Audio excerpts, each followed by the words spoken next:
बिस्मिल्लाहिर्रहमानिर्रहीम, अस्सलाम वालेकुम। मैं हूं आपका होस्ट चौधरी इरफान ज़हीर और आपको स्पोर्ट्स क्लब में वेलकम कहता हूं। नाज़रीन, पीएसएल का मेला सजा हुआ है और हमने जिस तरह बात की कि 10 से लाहौर लेग का भी स्टार्ट हो चुका है और बड़े ही ज़बरदस्त कांटेदार मुकाबले जारी हैं। 19 मैच हो चुके हैं, 20वां मैच जारी है। देखते हैं उसका कौन फातेह होता है। और हमने देखा कि जिस तरह की खूबसूरत मैचेस कराची में हुए, लेग जो लाहौर में ट्रांसफ़र हुई उसमें उससे भी ज़्यादा एनर्जी नज़र आई, टीम्स के हवाले से भी, प्लेयर्स के हवाले से भी।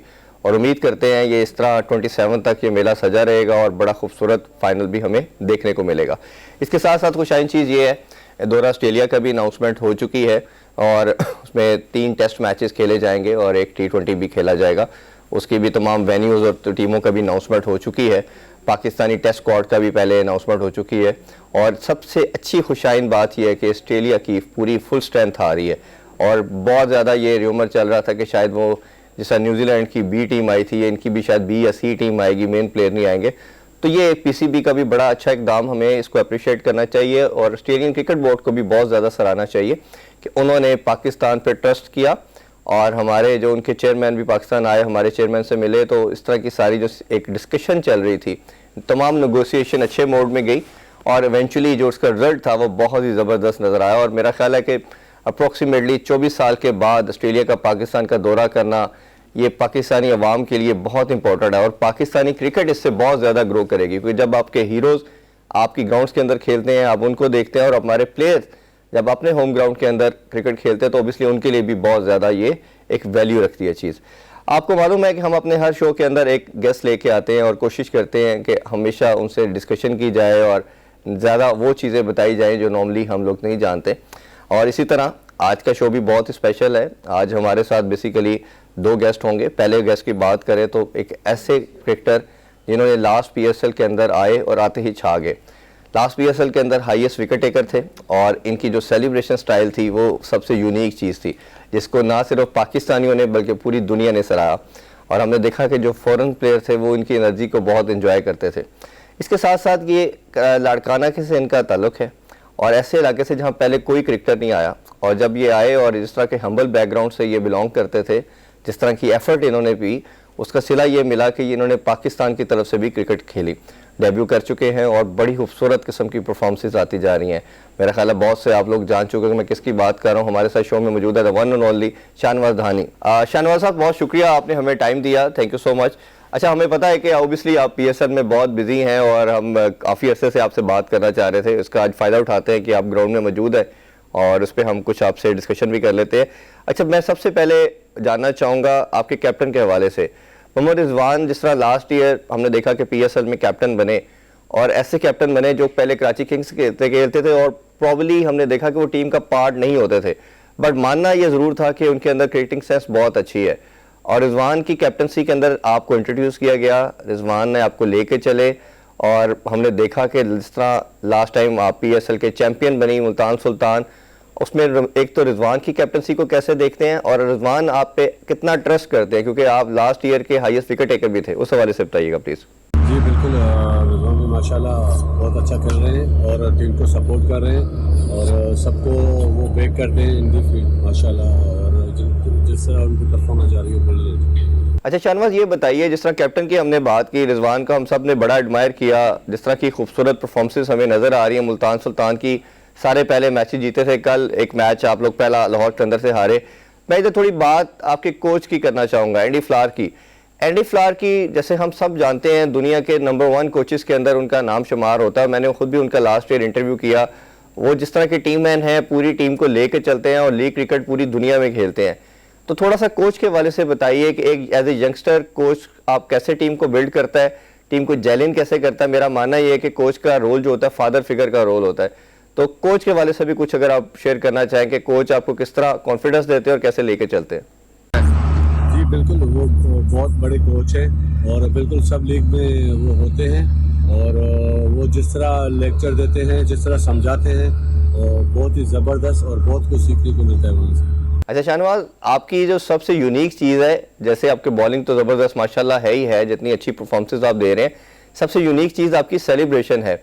और आपसे पहले अगर हमने देखे तो एक इस तरह की यूनिक सेलिब्रेशन इमरान ताहिर की थी और लास्ट अगर हम लेग की बात करें तो आपका और जिस तरह इमरान ताहिर की सेलिब्रेशन का कंपैरिजन किया जाता था, और स्पेशली आप जो सेलिब्रेशन करते थे कार्लोस ब्रैथवेट के साथ, इस दफ़ा अनफॉर्चुनेटली वो आपकी टीम के साथ नहीं है, बट इमरान ताहिर आपके साथ है। तो इमरान ताहिर के साथ आपकी सेलिब्रेशन के बाद जो एक हमने एक फ्रेंडशिप भी देख रहे हैं, एक आपस में कोहेरेंस भी देख रहे हैं, बहुत ज़बरदस्त है। तो वो एक तो सेलिब्रेशन के बारे से बताइए, और आप एक और चीज़ भी मैंने नोट की कि इस दफ़ा आप सेलिब्रेशन करते हुए ऑडियंस के पास भी जा रहे हैं, व्यूअर स्पेक्टेटर्स के पास भी जाते हैं, तो थोड़ा उस हवाले से भी शेयर करें। जी, मैं ये सेलिब्रेशन करता हूँ और जो लोग मुझे सपोर्ट करने ग्राउंड आते हैं तो ये उनके लिए करता हूँ, और वंस अगेन मैं अपने सभी फ्रेंड्स को थैंक्स करना चाहता हूँ। अच्छा, ये भी थोड़ा सा बताइए अपनी मैनेजमेंट के हवाले से, ऑनर्स के हवाले से भी शेयर करें। जिस तरह मेरे सारे फ्रेंचाइज वालों से बात होती है, हर फ्रेंचाइज अपनी की पॉइंट बताता है, अपनी मैनेजमेंट के हवाले से बताता है, बट एक थोड़ा सा मुझे डिफरेंशिएट ओबियसली नज़र आया मुल्तान सुल्तान के, कि उनका मानना ये है कि हमें जो ऑनर्स की तरफ से जो फ्रीडम दी जाती है, जो रिक्वायरमेंट होती है, जो डिमांड को फुलफिल किया जाता है, वो दैट इज़ रियली आउटस्टैंडिंग। तो थोड़ा सा अगर आप अपने फ्रेंचाइज के ऑनर या मैनेजमेंट के हवाले से भी बताना चाहें। जी, कैप्टन का और हमारे मैनेजमेंट का बहुत बड़ा रोल है इस चीज़ में, और बिल्कुल एंजॉय कर रहे हैं, और फ्रीडम है हर प्लेयर को, और यही रिजल्ट है आपके सामने। अच्छा, आपका अगर हमने देखा जिस तरह लास्ट ईयर तो ओबियसली आप यंगस्टर थे, और हमने देखा इमरान खान सीनियर आपके साथ थे, अभी मुतरबानी है, इमरान ताहिर है, बट फास्ट बॉलिंग की बात करें तो ओबियसली इस दफ़ा ऑनर्स थोड़ा सा आपसे ज़्यादा है। दरमियान में कुछ आपके मैचेस की परफॉर्मेंस हमने देखी थोड़ी उस तरह नहीं थी जिस तरह से आपसे एसोसिएट की जाती है, बट लास्ट 2 गेम के अंदर फिर दोबारा आपने बहुत अच्छी बॉलिंग की। तो थोड़ा सा उसका बताइए कि जब बुरी परफॉर्मेंस होती है तो मैनेजमेंट कितना ट्रस्ट शो करती है, और आप being as a leader now in the team as a fast bowler, वो ऑनर्स को कैसे देखते हैं और उसको ऐसे बर्डन कैसे उसको टीम को लेके चलते हैं? जी बिल्कुल, सबसे पहले तो मैं मुल्तान सुल्तान का थैंक्स करना चाहता हूँ मैनेजमेंट का, जिन्होंने मुझ पर बिलीव किया और मुझे गोल्ड कैटेगरी में रिटर्न किया। तो बिल्कुल ये इजी नहीं होता है, और एज अ फास्ट बॉलर और मैं कोशिश करता हूँ कि अपनी टीम का मेन बॉलर हूँ तो सारी रिस्पॉन्सिबिलिटी लूँ और अच्छा खेलूँ। अच्छा, मेरा मानना ये है शाहनवाज के हर बैट्समैन या बॉलर का कोई आइकॉनिक प्लेयर, कोई रोल मॉडल भी ओबियसली ज़रूर होता है। तो आपने जब क्रिकेट स्टार्ट की या अभी करंट टाइम के अंदर ऐसा कौन सा बॉलर आप समझते हैं जिसको आप फॉलो करते हैं, जो आपका रोल मॉडल है, उस हवाले से भी बताइए। जी, मेरा रोल मॉडल जोफ्रा आर्चर है, और उनको देखता हूँ और उनको फॉलो करता हूँ। अच्छा, फास्ट बॉलर का ओबियसली एग्रेशन एसोसिएट किया जाता है, और हमेशा जिस तरह आप कोई भी विकेट लेते हैं तो आपका एग्रेशन कम नहीं होता। ये सबसे अच्छी यूनिक चीज़ है जिसे एज ए स्पेक्टेटर हम लोग बहुत एंजॉय करते हैं।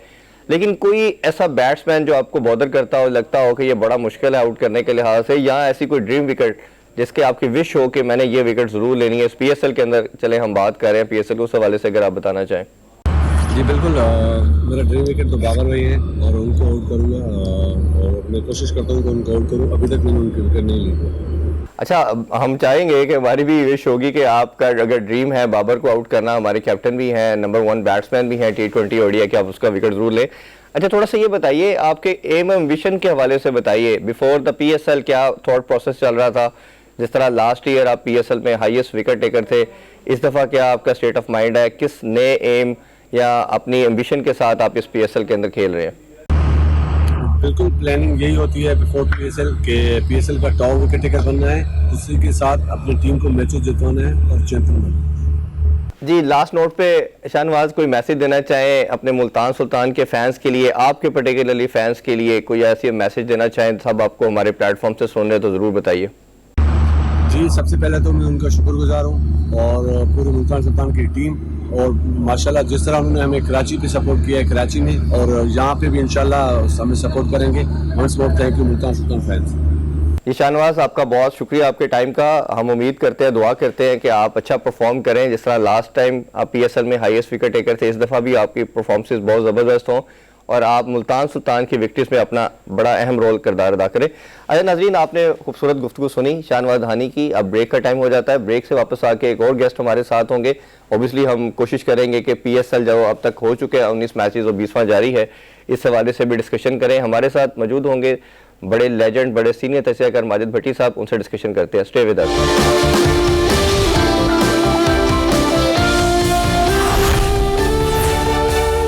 जी welcome back in sports club. अब ब्रेक के बाद हमारे साथ हमारे बहुत ही सीनियर तजियाकार, हमारे लिए उस्तादों का दर्जा रखते हैं, वन एंड ओनली माजिद भट्टी साहब। अस्सलाम वालेकुम सर, कैसे हैं? ठीक ठाक हैं? जी जी, वालेकुम सलाम इरफान साहब, बहुत शुक्रिया। जी बहुत शुक्रिया सर, आपने अपना प्रीशियस टाइम दिया। I know you must be very busy. अच्छा सर, थोड़ा सा पीएसएल की सेकंड लेग स्टार्ट हो चुकी है, अब तक की जो सिचुएशन है उस हवाले से आपसे डिस्कशन करना चाहेंगे। थोड़ा सा बताइए टीम्स के हवाले से। मैं एक कोशिश करूंगा कि हर टीम पे थोड़ी डिस्कशन कर पाए। सबसे पहले मुल्तान सुल्तान की सर मैं बात करना चाहूँगा। मुल्तान सुल्तान लास्ट टाइम की चैंपियन, कराची लेग में सबसे नीचे थी ऑलमोस्ट, बट सेकंड लेग में जिस तरह खेली, बहुत आउटस्टैंडिंग खेली। कैसे देखते हैं, क्या उनकी पिक सबसे अच्छी थी, या कोच एंडी फ्लावर जैसे हम सब जानते हैं बड़े ज़बरदस्त माने गाने बहुत नामवर किस्म के कोच हैं, या रिजवान की कैप्टनसी को आप ज़्यादा क्रेडिट देते हैं कि जिस तरह वो टीम को लेके चलता है, टीम मैन है, टीम को जैलन किया होगा, उस हवाले से प्लीज़ शेयर कीजिए। देखिए इरफान साहब, जिस तरह कोई भी खाना पकाया जाता है ना, तो उसमें सारी चीजें जो है वो परफेक्ट होनी चाहिए। तो इसी तरह अगर आप मुल्तान सुल्तान को ले लें कि उन्होंने टीम तो नो डाउट बहुत एक बैलेंस टीम मुंतखब की, फिर एंडी फ्लावर, मुश्ताक अहमद, फिर उसके बाद अगर मोहम्मद रिजवान की तारीफ ना की जाए, वो फ्रंट से लीड कर रहे हैं। देखिए T20 क्रिकेट ऐसी क्रिकेट है जिसमें आपको बैटिंग में भी पहले 6 ओवर पावर प्ले को यूज करना होता है और बॉलिंग में भी यूज करना होता है। लेकिन आप मुल्तान सुल्तान को देख लें कि पहले 6 मैचेस में उन्होंने ऊपर से जिस तरह मोहम्मद रिजवान के साथ साथ शान मसूद ने बैटिंग में बड़ी जबरदस्त परफॉर्मेंस दी, फिर जब उनकी बॉलिंग आई तो उन्होंने 6 ओवर्स में मुखालिफ टीमों को हमला करने की कोशिशें कर रही थी। तो एक मतलब एक कंप्लीट पैकेज है मुल्तान सुल्तान की टीम। लेकिन जो 7वां मैच है लाहौर कलंदर्स के खिलाफ जो मैच हारे, मुझे कोई डाउट नहीं है, लेकिन बार दफा ऐसा लगता है कि शायद उस दिन वो जीत के लिए जा नहीं रहे थे। अच्छा। क्योंकि एक ऐसी टीम जो बहुत एक आउटस्टैंडिंग खेल रही थी, फिर लाहौर कलंदर्स के खिलाफ थोड़ी सी फंसी हुई टीम थी, या तो वो रिलैक्स कर गए, लेकिन मेरे ख्याल में एक लिहाज से वो टीम जो मुसलसल जीत रही है उसके लिए अच्छा होता है कि हाँ, एक आधा मैच हार जाए, दरमियान में अगर वो डिप ले ले तो वो ज्यादा बेहतर है, क्योंकि प्ले ऑफ में फिर आपके पास गलती की गुंजाइश नहीं होती। लेकिन अब भी मुल्तान सुल्तान के लिए जो मेन टारगेट है, हालांकि प्ले ऑफ में क्वालिफाई कर गए हैं, कि उनको नंबर 1 आना है। नंबर 1 आने के लिए उनके पास 2 चांसेस होंगे फाइनल में जाने के लिए। तो मेरे ख्याल में जितना अच्छा परफॉर्म कर रही है, एक तरफ आप देखेंगे अपर टियर की जो 3 टीमें हैं, बल्कि 4 टीमें, मुल्तान सुल्तान, इस्लामाबाद यूनाइटेड, लाहौर कलंदर्स और कोयटा ग्लैडिएटर्स, उनकी क्रिकेट की क्लास ही एक अलग है, एक अलग तरह की क्रिकेट खेल रहे हैं। हार भी रहे, जीत भी रहे, गिर भी रहे, उठ भी रहे। लेकिन कराची किंग्स और पेशावर ज़ल्मी, खासतौर पे कराची किंग्स, अभी तक जब अब मैं आपसे बात कर रहा हूँ, आप देखें कि 12वें ओवर का खेल हो रहा है, अभी तक 100 नहीं कर सके और उन्होंने 194 चेस करना है। तो मेरे ख्याल में बाबर आजम का पाकिस्तान के लिए कप्तान बनना तो खुशबख्ती की अलामत बना। शायद कराची किंग्स ने कप्तान चेंज करके अपना पूरा एक मोमेंटम जो टीम का था ना, जो बैलेंस था, वो खराब कर दिया। अच्छा सर, मैंने कराची पे एंड में बात करनी थी, लेकिन आपने जिक्र कर दिया तो मैं पहले इन पे बात कर लेता हूँ। अच्छा, कराची किंग्स ने, जिस तरह हमने सब जानते हैं कि माद ने 5 सीजन 6 सीजन बड़ा अच्छा लीड किया, और बड़ा शूट और बड़े अच्छे कैप्टन, वो भी गेम अवेयरनेस के लिहाज से माने जाते हैं। हम अब कराची की एक्सपेक्टेशन, ऑब्वियसली पाकिस्तानी कैप्टन है बाबर, उसको लगाया गया। अच्छा, बाबर का मेरा अपना मानना ये, लास्ट मैंने वीक शो किया था, मैं मालिया रशीद के साथ, उनसे भी मेरी डिस्कशन इसी पॉइंट के ऊपर हुई। बाबर का जो मुझे प्रॉब्लम नज़र आ रहा है कि बाबर, शायद मेरी अपनी कंसर्न है उसके ऊपर कि वो अपनी गेम खेल रहा है। उसका तेंदुलकर की तरह लेजेंड जिस तरह लारा थे, स्टीव वा थे, इंजमाम थे, ये मैच विनर थे। अगर आपने देखे कि लास्ट पीएसएल के अंदर भी 4 मैचेस में बाबर नॉट आउट गए और कराची किंग्स जो थी वो मैच हार गई। अभी भी हम जब देख रहे हैं कि वो कराची किंग्स, जिस तरह आपने बताया, इतने ओवर्स में इतना रन है, बाबर का जो शुरू के पावर प्ले के अंदर या इवन पहले 10 ओवर के अंदर भी जो स्ट्राइक रेट होता है वो 110-15 से 120-25 के दरमियान रहता है। अगर हम उसकी इनिंग्स का कंपैरिजन जेसन रॉय की इनिंग्स की बात करें, जो इस पीएसएल की अभी तक की सबसे बेस्ट इनिंग्स मानी जाती है, या टिम डेविड ने 1-2 इनिंग्स खेली हैं, या फखर की इनिंग्स की बात करते हैं, क्योंकि T20 क्रिकेट जो है वो इम्पैक्ट क्रिकेटर जिताता है। तो अगर बाबर दुनिया का नंबर 1 बैट्समैन है ओडीआई में भी, T20 के अंदर, बट अगर इस अप्रोच के साथ वो टीम के साथ खेलेगा तो ऑब्वियसली उसका मैसेज पूरी टीम के पास जाएगा। तो आप एक तो बाबर की कैप्टनसी को कैसे देख रहे हैं कराची किंग्स की, और प्लस उसकी अपनी जो अप्रोच गेम के लिहाज से चल रही है उसको कैसे देख रहे हैं, वो कितना हर्ट कर रही है टीम को? देखिए, मेरे ख्याल में इसमें तो कोई शक नहीं है कि वो दुनिया के नंबर 1 इस वक्त बैट्समैन है। ठीक है, ये पीएसएल उनका थोड़ा बुरा जा रहा है, लेकिन देखिए जब भी आप होम ग्राउंड पर खेलते हैं अपने लोगों के सामने, यहाँ आपके ऊपर प्रेशर ज्यादा होता है। अवे सीरीज में बड़े बड़े दुनिया के क्रिकेटर्स से मेरी जो बात होती रहती है, वसीम अकरम, वकार यूनुस, इंतजाम उल हक, मोइन खान, वो यही कहते हैं कि होम सीरीज ज्यादा मुश्किल होती है। वहां आपको अपनी मीडिया को फेस करना है, अपने लोगों को फेस करना है, अपने क्राउड को फेस करना है। तो मेरे ख्याल में ये थोड़ा सा बाबर पे प्रेशर बिल्ड कर रहा है। बाबर ने आप देखें कि 2021 में जब वो आईसीसी के बेस्ट बैट्समैन बने तो उन्होंने ज्यादातर क्रिकेट पाकिस्तान से बाहर खेली। पाकिस्तान में जिन टीमों के खिलाफ खेली वो भी दुनिया की बड़ी टीमें नहीं थी।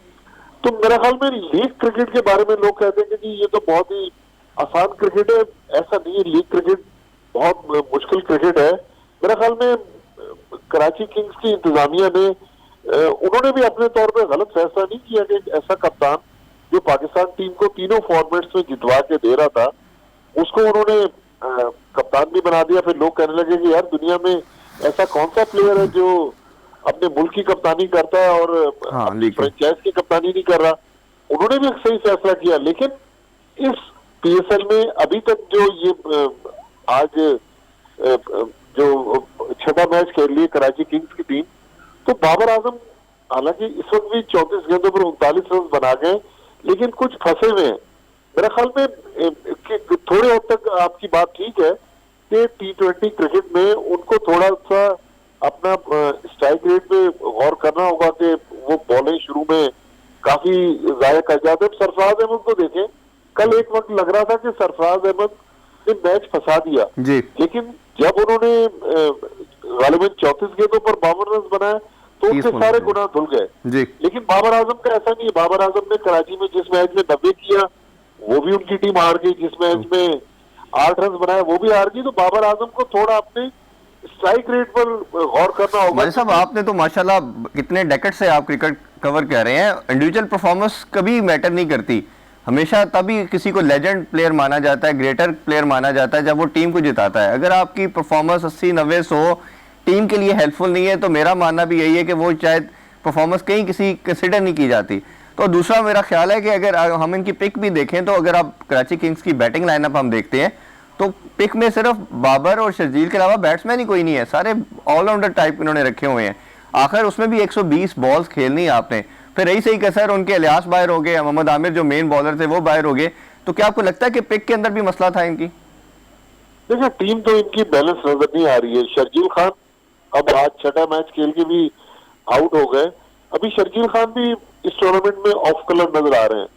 बाबर आजम को पाकिस्तान टीम में जिस बंदे ने सहारा दिया वो मोहम्मद रिजवान है। जब बाबर कहीं स्लो में खेलते थे तो मोहम्मद रिजवान उस चीज की कमी को पूरा कर देते थे। लेकिन यहाँ पर शर्जील भी जल्दी आउट हो रहे हैं। फिर उनकी मिडिल ऑर्डर, पूरी मिडिल ऑर्डर आप देखिए कराची किंग्स की स्ट्रगल कर रही है। तो बॉलिंग में भी उनके पास इतनी डेप्थ नहीं है जितनी होनी चाहिए थी।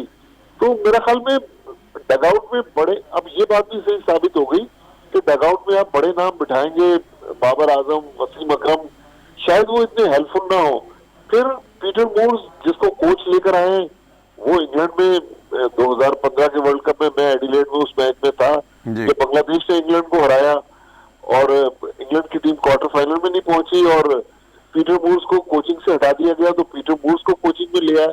मेरे ख्याल में कहीं ना कहीं उनकी जो सोच है उसमें गलतियां हो रही है, जिसकी वजह से इस साल कराची किंग्स की टीम, हालांकि 2019 में 20 में यही टीम चैंपियन बनी थी, लेकिन उसके बाद मुसलसल इस टीम की परफॉर्मेंस में डिक्लाइन आ रहा है। तो मेरे ख्याल में इनको जाहिर है ये सीजन तो 6 मैच गुजर गए, अब इनको थोड़ा सा ड्राइंग बोर्ड पे बैठ के अपनी गलतियों को देखना होगा कि बड़े नामों पे जरूर जाएं। लेकिन आपने जो बात की वो बिल्कुल सही है कि इंडिविजुअल परफॉर्मेंस चाहे 20 रन की हो अगर मैच विनिंग हो तो वो मैटर करती है। अगर आप 100 रन करें और आपकी टीम हार जाए जितना बिल्कुल मलिक साहब, जैसे हमने देखा कल, वो इतनी मैटर नहीं करती। जी जी, जैसे कल हमने उमर अकमल की इनिंग्स देखी, 8 बॉल्स के ऊपर 24 थी। हमने सरफराज की बात की जिस तरह 32 बॉलों पे 52 किया, तो बड़ी 50 किया, तो बड़ी खूबसूरत इनिंग्स थी।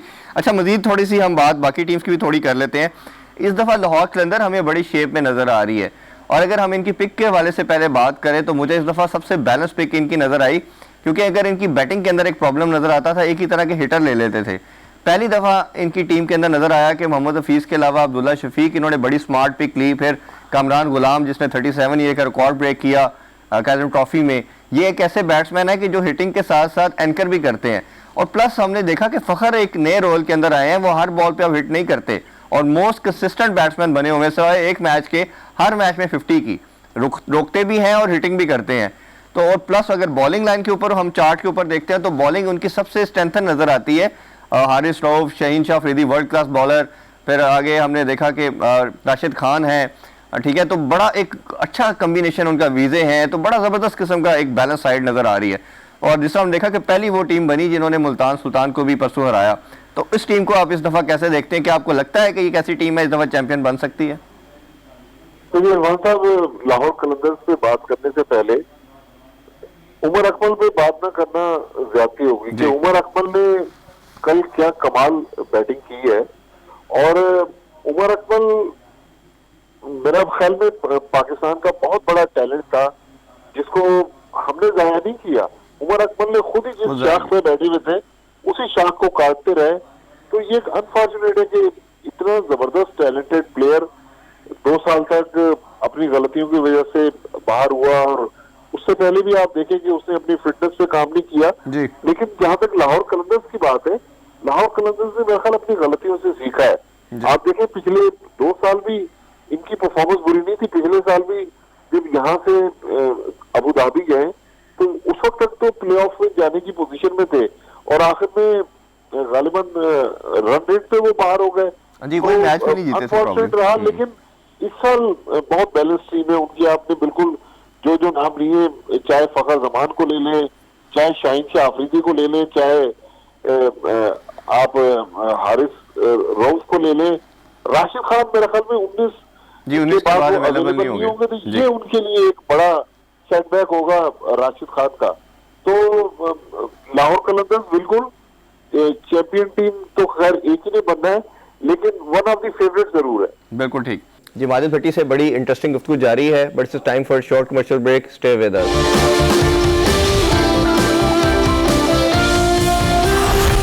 Welcome back sports club. Majid Bhatti से कुछ मजीद क्वेश्चन करते हैं। अच्छा, मैं मजीद बात बाकी 2 टीम्स रह गई उन पर भी थोड़ी डिस्कशन कर लेते हैं। इस्लामाबाद यूनाइटेड की बात करते हैं।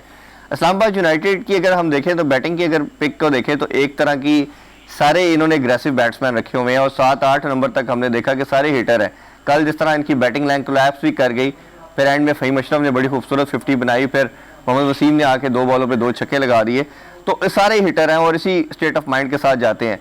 अच्छा, इनका जो रियल प्रॉब्लम मुझे नज़र आ रहा है इस टीम के अंदर, वो बॉलिंग लाइनअप नज़र आ रही है। सिवाय हमें एक शादाब के अलावा कोई भी बॉलर ऐसा लाइन में नहीं नज़र आ रहा। मोहम्मद वसीम को हमने देखा कल 5 चौके लगाए जेसन रॉय ने, फिर हसन अली को हर मैच में हिटिंग हो रही है।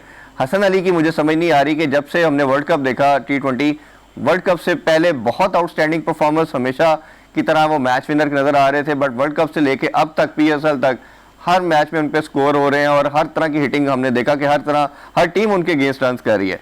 तो एक तो हसन अली पे प्लीज़ बताइएगा, इनकी बॉलिंग लाइन पे बताइएगा, और तीसरा शादाब के बारे से मैं ज़रूर जानना चाहूँगा।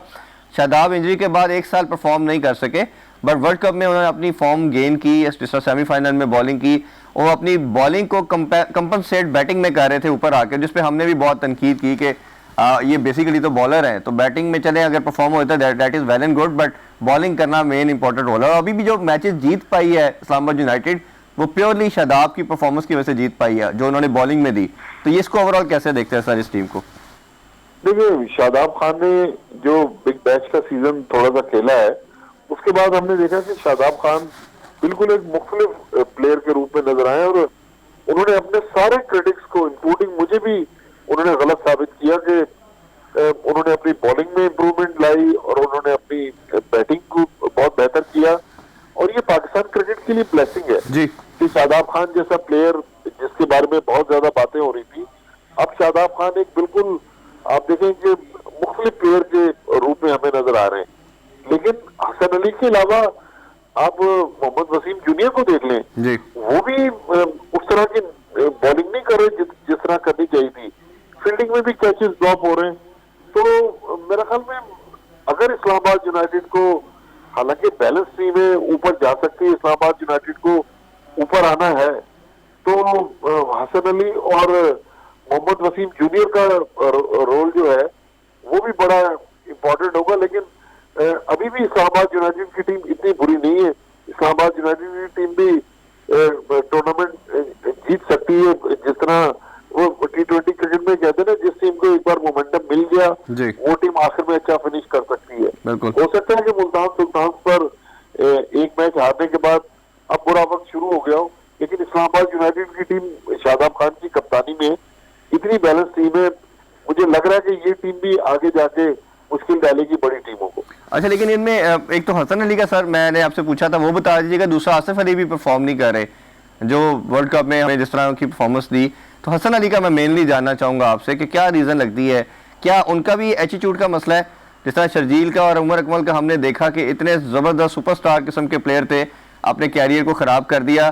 कुछ लोगों का मानना है, काफी लोगों से हमारी भी बात होती है तो वो यही कह रहे हैं कि इसका एटीट्यूड का मसला है। जिस तरह आपको याद होगा PSL ड्राफ्ट में भी वो जर्नलिस्ट ने सवाल पूछा तो उससे भी वो साफी से काफी ज्यादा अनॉयड हो गए। तो और वैसे भी आउट ऑफ द ग्राउंड भी उनका एटीट्यूड आपको पता ही है, जिस तरह का वो हमेशा फन मूड में रहते हैं। तो यहाँ उनका फिटनेस का मसला लग रहा है, क्या आपको बेसिक रीजन लगती है एज ए एनालिस्ट सर? देखिए, बॉलिंग की तो उनकी वो फॉर्म नजर नहीं आ रही जिस तरह एक बड़े टूर्नामेंट में होनी चाहिए थी। लेकिन जहां तक एटीट्यूड का मसला है, ये तो हसन अली जब से वो इंटरनेशनल क्रिकेट में आए, हमने देखा है कि हसन अली किसी न किसी कंट्रोवर्सी में मुलविस हो जाते हैं। मेरे ख्याल में प्लेयर को अपने गेम पर फोकस करना चाहिए, थोड़ा सा इंकसारी का मुजाहरा करना चाहिए। जितना आप एरोगेंसी ग्राउंड में दिखाएंगे वो फिर आगे आपके लिए मुश्किल पेश आ जाती है। लिहाजा ग्राउंड में आपको एक्शन दिखाने से कोई फर्क नहीं पड़ता, आपकी परफॉर्मेंस जो है वो आपकी बहुत सारी खामियां जो है उनको छुपा देती है। बिल्कुल ठीक है। अच्छा, मैं बात अब कोयटा ग्लैडिएटर के हवाले से कर लेता हूँ आपके साथ। ये एक ऐसी टीम थी, जब ये हार भी रही थी तो मेरा मानना था कि ये टीम वही टीम है जो कम बैक कर सकती है। उसकी दो रीज़न थी। एक मेरा मानना ये था कि इनका कैप्टन एक ऐसा कैप्टन है जो पाकिस्तानी सर्किट के अंदर सबसे बेस्ट कैप्टन है, जिसके पास गेम नॉलेज अवेयरनेस सबसे ज़्यादा है। दूसरी रीज़न मुझे लगता था कि जेसन रॉय और विंस जब आएंगे तो इसकी शक्ल ही चेंज हो जाएगी इस टीम की। और वही हुआ कि जैसे ही दोनों प्लेयर टीम के अंदर आए और लास्ट दोनों गेम जिस तरह बड़ा मार्जिन पे टोटल चेस करना था, एक में 200 प्लस और एक में ऑलमोस्ट 200, वो चेस कर गए। तो एक तो कोयटा ग्लैडिएटर की कैसे देखते हो, और इनको भी जो सबसे बड़ी हिट पड़ी वो परसों नवाज की इंजरी है और नवाज अब अवेलेबल नहीं होंगे, इस टीम को कैसे देखते हैं सर आप? देखिए, नवाज की एक उनको झटका नहीं लगा, पहले तो का भी है, झटका लगा, आज शायद आफरीदी का झटका लगा। तो कोयटा की टीम नो डाउट बहुत अच्छी टीम है, बैलेंस टीम है।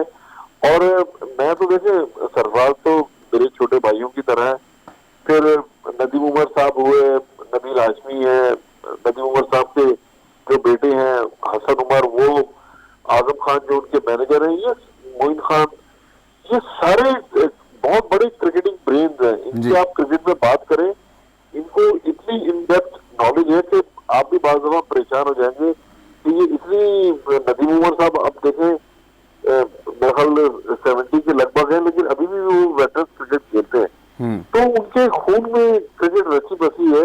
यही वजह है कि आप देखें कि हर साल, लास्ट ईयर भी कोयटा ग्लैडिएटर्स की परफॉर्मेंस खराब थी, लेकिन उनकी टीम बुरी नहीं थी। लेकिन इस बार जिस तरह 2 मैचों में उन्होंने बैक टू बैक 200 रन का टारगेट चेस किया है, तो इन 3 खिलाड़ियों की अदम दस्तयाबी के बावजूद आप देखें, ऊपर से जैसन रॉय, एहसान अली, इनकी अपनी प्रोडक्ट है, इनकी जो अपनी टीम उमर एसोसिएट है उससे एहसान अली खेलते थे। कायद-ए-आज़म ट्रॉफी में इस साल ट्रिपल सेंचुरी भी बनाई उसने, एक 196 की इनिंग्स खेली, वो भी बड़ा जबरदस्त प्लेयर है। फिर सरफराज अहमद, कल जब सरफराज से मैच आया, सरफराज ने मैच को फिनिश कर दिया। जेम्स विंस, उनके पास अच्छे प्लेयर हैं। लेकिन अब देखना ये कि कजाफी स्टेडियम की पिच जो स्पिनर्स को मदद दे रही है, अब शायद आफरीदी आज जिस तरह विड्रॉ कर गए पीएसएल से, तो अब उसका रिप्लेसमेंट कौन लाते, क्योंकि नवाज की जगह तो हसन खान को लेकर आ गए। अब शायद आफरीदी की जगह हो सकता है कि जाहिद महमूद को ले आए, क्योंकि यही ऑप्शन बचती है जी, भी रिप्लेस कर सकता है। हाँ जी, और पहले भी खेलते रहे इनकी तरफ से। स्पिनर्स का रोल बड़ा इंपॉर्टेंट होगा अब इस टूर्नामेंट में। आप देखिए इस वक्त जो क्वेटा कराची और पेशावर ज़ल्मी का मैच चल रहा है, उसमें लिविंगस्टोन अभी अभी बॉलिंग कर रहा है और उन्होंने जो क्लार्क को बोल्ड कर दिया। तो स्पिनर्स जो है वो मेरे ख्याल में ये टूर्नामेंट जिस तरह आगे बढ़ेगा इस कजाफी स्टेडियम में डिसाइसिव रोल प्ले करेंगे, और कोयटा ग्लैडिएटर्स अगर उनको अच्छा स्पिनर ले ले तो वो इनके लिए ब्लेसिंग होगी। और जाहिद महमूद, जिस तरह आपने बिल्कुल ठीक कहा, इनके साथ पहले लास्ट सीजन के अंदर खेलते भी रहे हैं कोयटा ग्लैडी के, तो वो बड़ा अच्छी परफॉर्मेंस रही। अच्छा, लास्ट टाइम पेशावर ज़ल्मी की भी सर मैं थोड़ी बात करना चाहूँगा। वहाब रियाज ने लास्ट टाइम फाइनल तक लेके गए टीम को। एक तो मैं वहाब रियाज के ऊपर पहले बात करना चाहूँगा कि वहाब रियाज की अपना पेस कुछ नॉच नीचे ड्रॉप हो गया है। जिस तरह 145 प्लस करते थे, रिवर्स स्विंग बहुत अच्छी करते थे, ना रिवर्स स्विंग नज़र आ रही है, ना पेस भी उनका 140 बिलो है, 135 की एवरेज से बॉल कर रहे हैं। तो फास्ट बॉलर का एज यू नो कि अगर पेस कुछ ड्रॉप कर जाता है तो फिर ऑब्वियसली हिटिंग बहुत होती है, और हम देख रहे हैं कि बहुत ज़्यादा रन कंसीड कर रहे हैं, और उन्होंने खुद भी एतराफ़ किया कि हम पावर प्ले में मैच हार रहे हैं, बैटिंग के अंदर भी बॉलिंग के अंदर भी। एक तो वहाब रियाज को कैसे देख रहे हैं आप, उसकी कैप्टनसी को कैसे देख रहे हैं? तीसरा, इनके पिक के वाले से भी मैं बात करना चाहूँगा। इन्होंने भी सारे प्लेयर जो इनका कम्बिनेशन शायद सोचा था उस तरह का नहीं है। जज़ई हिटिंग करते हैं, बट जज़ई पे तमाम टीम वर्कआउट करके आई है, वो एक ही तरह की हिटिंग लेग साइड पे मारते हैं, उनको चलने नहीं दे रही इस दफ़ा टीम।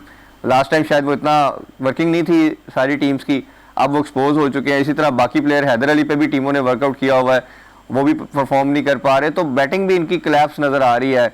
और जिस तरह हम जानते हैं कि शोएब मलिक भी अपने कैरियर के डिक्लाइन की तरफ है, हमारे पास ऐसा टेंडेंसी नहीं है कि सीनियर खुद छोड़ के चला जाए जब तक कोई ऐसा बैड परफॉर्मेंस या पिक ना किया जाए, ये भी एक मसला है। तो कैसे देखते हैं आप ओवरऑल पेशावर ज़ल्मी की साइड को सर? बिल्कुल, देखिए पहले पीएसएल में हमने देखा कि वहाब रियाज नई गेंद करवा रहे थे, अब वो नई गेंद खुद नहीं करवा रहे, शोएब मलिक को पहला ओवर दे देते हैं, फिर उमर को ले आते हैं, फिर सलमान इरशाद को लेकर आते हैं, फिर खुद आते हैं बॉलिंग के लिए। ठीक है, उनकी एज ज्यादा है, थोड़ी परफॉर्मेंस में भी डिक्लाइन आया है, लेकिन मेरे ख्याल में इस वक्त जब मैं आपसे बात कर रहा हूँ तो कराची किंग्स और पेशावर ज़ल्मी का मैच चल रहा है, और काफी हद तक पेशावर ज़ल्मी उस मैच को कंट्रोल किए हुए। तो मेरे ख्याल में ये टीम थोड़ी सी बैटिंग में लैग कर रही थी, ऊपर से कामरान अकमल परफॉर्म नहीं कर रहे थे, लेकिन आज जो उन्होंने हारिस को लेकर आए, क्या जबरदस्त उस बच्चे ने बैटिंग की है। आपको याद होगा पिछले दिनों न्यूजीलैंड के खिलाफ गालिबन वनडे सीरीज से जब हारिस को पाकिस्तान की वनडे टीम में भी लिया गया था, आज उसने बहुत जबरदस्त बैटिंग की है। तो मेरे ख्याल में अब वो मुश्किल फैसले कर रहे हैं, लेकिन हैदर अली या दूसरे जो प्लेयर्स हैं उनको सोचना पड़ेगा कि क्रिकेट जो है वो एक गेम का, एक मैच का खत्म नहीं हो जाती क्रिकेट में। जब तक आप लंबी अपनी इनिंग्स नहीं खेलेंगे, बड़ी इनिंग्स नहीं खेलेंगे, तो अपने कैरियर को आप टूर नहीं दे सकते। मेरा ख्याल इन लड़कों को अगर हमें बैटिंग में मजीद अच्छा करना है तो उनको ज्यादा से ज्यादा फर्स्ट क्लास मैचेस खिलाएंगे। 4-4 ओवर की क्रिकेट खेल कर इनकी क्रिकेट खराब हो गई है। आप देखें ना, आजम खान एक मैच में अच्छा खेले, बाकी मैचों में खराब खेले। आसिफ अली का थोड़ी देर पहले आप जिक्र कर रहे थे, आसिफ अली बिल्कुल हमें नजर नहीं आ रहे। वो जन्नत में जिन्होंने पहुंचाया था अफगानिस्तान के मैच में, वो खुद तो दोजख में चले गए, लेकिन यहाँ आसिफ अली देखें, उसके बाद से आसिफ अली से परफॉर्मेंस नहीं हो रही।